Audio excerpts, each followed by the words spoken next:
장례가 모두 끝난 뒤였습니다. 조문객의 발길도 끊기고 빈소에 남은 사람들의 얼굴에는 울 기력조차 남아있지 않았어요. 그때 한 중년 남성이 천천히 들어왔는데요. 누구에게도 먼저 인사하지 않은 채 영정사진 앞에 멈춰 섰습니다. 오래 바라보던 남자의 입술이 어렵게 열렸어요. 결국 끝까지 말 못하고 갔구나. 승현은 그 짧은 혼잣말을 듣는 순간 고개를 들었습니다. 슬픔에 잠겨있던 눈빛이 경계로 바뀌었고 남자가 주머니에서 꺼낸 오래된 가족사진을 보는 순간 숨까지 멎는 듯 했어요. 사진 안에는 젊은 시절의 차민기와 노영주, 나세리, 그리고 아직 어린아이 한 명이 함께 웃고 있었습니다. 승현이 겨우 목소리를 꺼냈어요. 당신 누구십니까? 남자는 바로 대답하지 않았습니다. 차민기가 죽기 전에 꼭 너희에게 전해달라고 부탁한 사람이야. 이어 검은 봉투가 승현의 손에 놓였습니다. 봉투 앞에는 단 한 줄만 적혀 있었어요. 이 봉투를 열면 우리 가족은 다시는 예전으로 돌아갈 수 없다. 그 일이 있기 며칠 전 장례식장은 이미 한 번 무너지고 있었습니다. 검은 옷을 입은 도희가 빈소 안으로 들어오는 순간 세리의 표정부터 굳었어요. 도희는 조문객들의 시선을 의식한 듯 걸음을 낮추고 있었지만 세리는 그 조심스러운 태도조차 받아들일 수 없었습니다. 세리의 눈이 도희에게 박힌 채 떨어지지 않았고 손끝이 미세하게 떨리기 시작했는데요. 참으려던 숨이 거칠어지자 결국 한 걸음 앞으로 나섰습니다. 너가 여기 왜 왔어? 도희는 바로 대꾸하지 않았어요. 세리의 얼굴을 잠시 바라보다가 시선을 영정사진 쪽으로 옮겼습니다. 감정을 드러내지 않으려 입술을 다문 뒤에야 낮게 말했어요. 고인께 마지막 인사는 드리려고요. 세리는 그 말을 듣고도 비켜서지 않았습니다. 도희가 조문하려고 내민 손을 곧바로 뿌리쳤어요. 손이 허공에서 밀려나는 순간 도희의 눈썹이 아주 조금 움직였지만 곧 아무 일도 없었다는 듯 표정을 정리했습니다. 우리 가족 망쳐놓고 이제 와서 조문이야? 목소리는 높았지만 끝으로 갈수록 떨렸습니다. 분노만 있는 게 아니었거든요. 차민기를 잃은 슬픔, 빈소조차 둘로 갈라진 모멸감, 진이가 감당해온 상처까지 한꺼번에 목을 조르고 있었습니다. 도희는 잠시 침묵했습니다. 조문객들이 두 사람을 번갈아 바라보자 고개를 조금 들었고 입가에는 차갑고 얇은 웃음이 걸렸어요. 세리의 분노를 피하지도 달래지도 않았습니다. 오히려 가장 아픈 곳을 정확히 골라 눌렀는데요. 아직도 본부인으로 인정 못 받으셨나 봐요.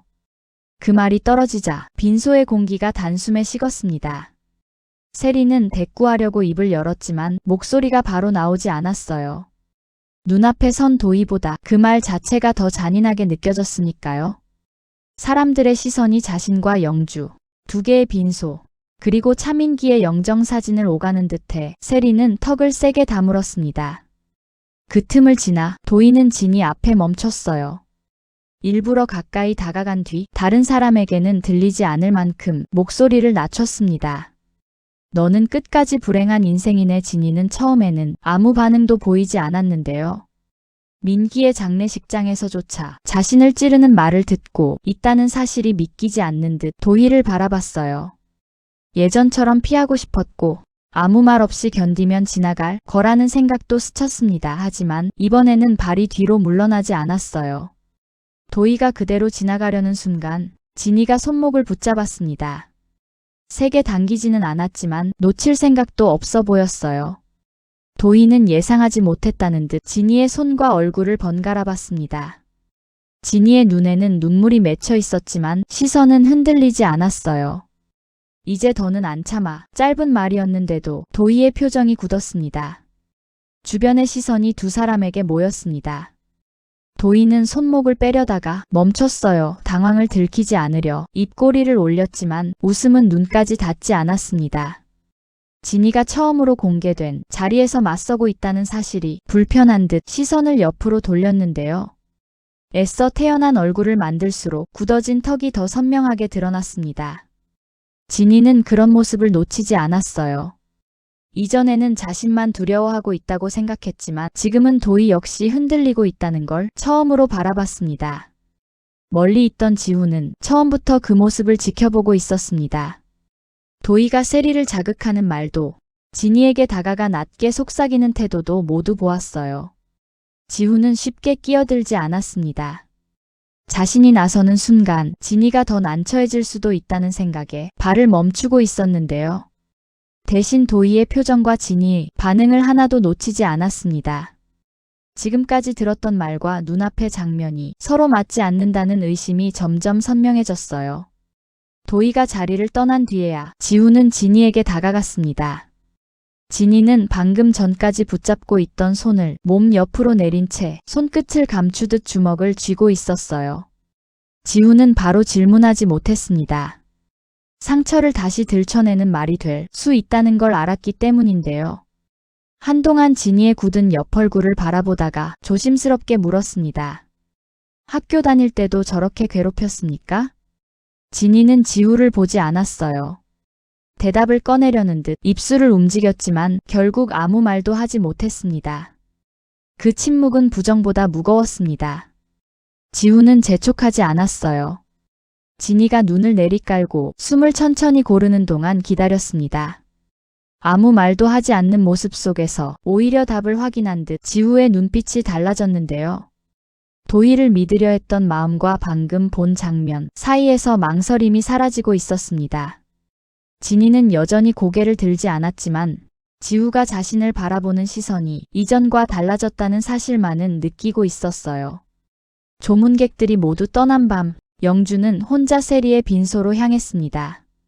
발걸음을 옮길 때마다 멈추고 싶은 마음이 올라왔어요. 낮 동안 서로에게 쏟아냈던 말들이 아직 귀에 남아 있었고 세리 앞에 서는 것 자체가 또 다른 싸움의 시작이 될 수도 있었습니다. 그래도 영주는 돌아서지 않았어요. 손에 든 국화 한 송이를 바라보다가 조용히 영정사진 앞에 놓았습니다. 세리는 그 모습을 말없이 지켜봤는데요. 영주가 자신을 비웃으러 온 것인지 빈소를 정리하라고 하려는 것인지 판단하지 못한 채 눈을 가늘게 떴습니다. 영주는 차민기의 사진을 바라본 채 한참 입을 열지 못했어요. 세리에게 건넬 말을 마음속에서 여러 번 고쳤습니다. 미안하다는 말도 아니었고 용서한다는 말은 더더욱 아니었거든요. 결국 세리 쪽으로 시선을 옮겼습니다. 당신도 힘들었겠지. 세리는 그 말을 듣는 순간 얼굴에 떠오른 흔들림을 감추려 고개를 돌렸어요. 예상하지 못한 말이었지만 그대로 받아들이고 싶지는 않았습니다. 한참 뒤 차갑게 대꾸했어요. 동정하지 마. 영주는 반박하려다가 잠시 숨을 멈췄습니다. 세리의 날 선 말이 자신을 밀어내기 위한 것이라는 걸 느꼈지만 그렇다고 쉽게 물러설 수도 없었어요. 영주는 손을 모은 채 낮게 말했습니다. 동정이 아니라 민기 때문에 망가진 사람이 나만은 아니라는 걸 알았을 뿐이야. 세리는 영주를 바라봤습니다. 분노를 유지하려고 눈에 힘을 줬지만 그 말이 마음 안쪽에 닿는 순간 시선이 미세하게 흔들렸어요. 두 사람 사이에는 더 이어지는 말이 없었습니다. 인정하고 싶지 않은 공통의 상처가 침묵 속에 남았거든요. 여기부터는 진짜 놓치시면 안 돼요. 이 다음이 핵심이거든요. 유품을 정리하던 승우는 낡은 녹음기 하나를 발견했습니다. 손에 올려놓고도 바로 작동시키지 못했어요. 민기의 목소리를 다시 듣게 될지도 모른다는 생각에 손가락이 버튼 위에서 멈췄습니다. 승우는 녹음기의 표면을 바라보다가 숨을 길게 내쉬었는데요. 결국 승현과 영주, 세리를 불렀습니다. 네 사람은 서로 다른 표정으로 녹음기를 바라봤어요. 누구도 먼저 재생하라고 말하지 않았지만 아무도 자리를 떠나지도 않았습니다.